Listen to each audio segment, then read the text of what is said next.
እንዴት ናችሁ? ሰላም ከረማችሁ? እኔ ደህና ነኝ። እንኳን ለሀገራዊ ብሔራዊ ምርጫ በሰላም አደረሰን አደረሳችሁ ይባላል አይደል? ይባላል። ለምን አይባልም? 5 ዓመት ሙሉ ቆይተን ነው እኮ በሰላም በጤና ለዚች ደቂቃና ሰዓት የደረስነው አይደል? ሀገር ሰላም ስትሆን፣ ህዝብ ሰላም ሲሆን፣ እኛም ከህዝብ ጋር ሰላም ስንሆን ነው ለዚህ የበቃ ነው አይደል እንዴ? አዎ ይባላል። ስለዚህ ለዚህ መብቃት ራሱ መታደል ነው እንደ ዜጋ። ብዙ ሀገሮች ይሄን አልታደሉትም። እኛ ግን ታድለናል በእግዚአብሔር ብርታት። በነገራችን ላይ ህዝባችን እጅግ ስልጡን እየሆነ መጥቷል። ምርጫን በስርዓቱ በወጉ ህግን ጠብቆ ባህሉን ወጉን አክብሮ በምርጫ አምኖ በምርጫ መንግስትን መመስረት ስርዓትን ማቆም እንደሚቻል በደንብ የተረዳ ህዝብ መሆኑን እየተገነዘብን መጣን መሰለኝ አይደል? አዎ ምንም ጥርጥር የለውም። ጥሩ ነገር ነው። ከዛም ከዚህም ብዙ አዋካቢ ነገሮች እያጋጠመው ህዝቡ የሚያዋጣኝን ነገር እኔ ነኝ የማውቀው፣ የሚሆንልኝን ነገር እኔ ነኝ የማውቀው፣ ነገዬን የራሴን ነገ የወደፊት ተስፋዬን መወሰን የሚችለው እኔ እንጂ ሌላ ሰው ሊሆን አይችልም። ማንም ሰው ሐሳቡን ፍላጎቱን በእኔ ላይ ጭኖ እንደፈለገ እንደ ሮቦት የሚያሽከረክረኝ ሊሆን አይችልም በሚል አቋም ይዞ ዛሬ በዚህ መልኩ ወጥቶ ህዝቡ የራሱን የነገ መሪ እየመረጠ ነው። እጅግ የሚያኮራ ነው።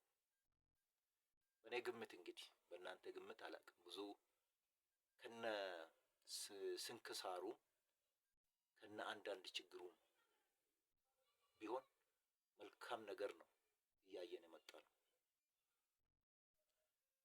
እህት ወንድሞቼ፣ ከሰላም ከመግባባት ከፍቅር ከአንድነት ከመቻቻል ነው እንጂ ትርፍ የሚገኘው ከመናቆር ከመናናቅ ከመጎናተል ከጦርነት ከረሃብ አንዳችም ለዚች ሀገር ጠብ የሚል ነገር የለም። ይህንን መረዳት አለብን። ምንም ጥያቄ የለውም። ችግሮች አሉ። አዎ አሉ።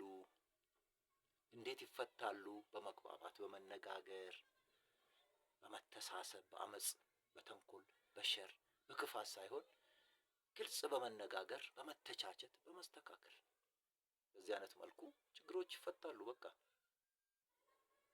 ስለዚህ በዚህ መልኩ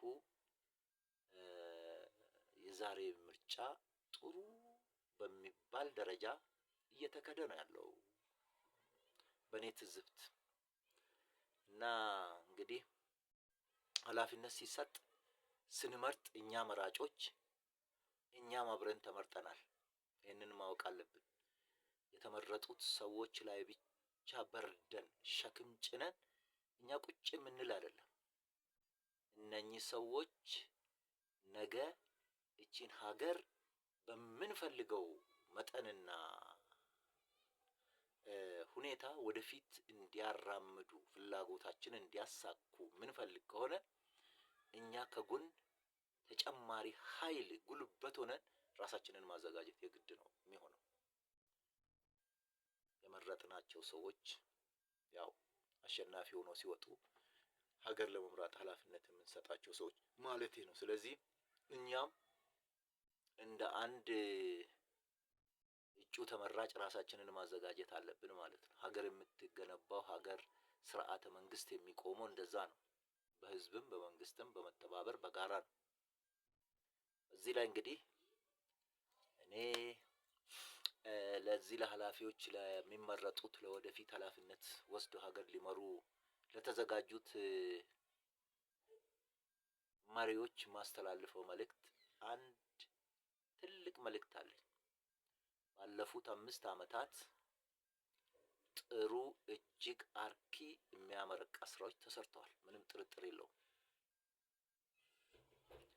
አሁን ደግሞ የሚያሸንፈው ፓርቲ ከዚህ በፊት የሰሩትን የበለጠ እጥፍ በማድረግ ያለፈው ፓርቲና መንግስት የነበረውን ክፍተት በመሙላት ችግሮቹን በመቅረፍ የሚቀጥሉትን 5 ዓመት ደግሞ ከዚህ በበለጠ ጎልቶ የሰውን ችግርና ክፍተቶችን ለመሙላት ራሱን ማዘጋጀት የግድ ነው የሚሆነው። በተለይ እኔ እንደ አንድ ግለሰብ ለሚቀጥለው መንግስት አሳይመንት የምሰጠው ለራሴ አሳይመንት የምሰጠው አንድ የኑሮ ውድነትን የህዝብን የኑሮ ውድነት በሆነ መንገድ መሻሻል መቻል አለበት። 2 ሰላም በሀገሪቱ በአንጻራዊ መልኩም ቢሆን መሻሻል አለበት። 3ኛ የስራ አጥ ችግር ይሄ ከኋላ እየመጣ አምራች ኃይል ጉልበት ያለው ኃይል እውቀት ያለው ኃይል ስራ የሚያገኝበትን አይነት እድል ለመፍጠር መንግስት ከአሁኔው አሸናፊ መንግስት ከአሁኔው ራሱን አዘጋጅቶ በእነዚህ 3ቱ መሰረታዊ ትልቅ ችግሮች ለሌሎቹ መነሻ የሚሆኑት እነዚህ ስለሆኑ ከአሁኔው እንዲዘጋጅ ብዬ አሳይመንት ሰጠዋለሁ። እግዚአብሔር ደግሞ ብርቱ መንግስት፣ ቻይ መንግስት፣ ጠንካራ መንግስት፣ ሀገርን ወደፊት የሚያስቀጥል መንግስት፣ ወደፊት የምትሻገርን ሀገር ይዞ የሚወጣ መንግስትን እግዚአብሔር ያምጣልን። ህዝባችንንም ሰላም ይስጠን። እግዚአብሔር ኢትዮጵያን ይባርክ። ላለሁ አመሰግናለሁ።